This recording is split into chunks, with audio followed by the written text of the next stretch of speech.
Riverside County, San Bernardino County, San Diego County, and the coastal waters from San Mateo Point to the Mexican border and out 60 nautical miles, including San Clemente Island.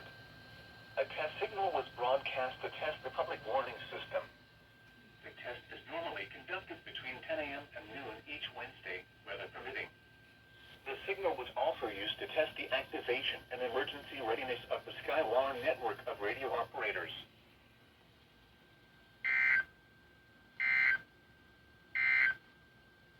Extended forecast for the Apple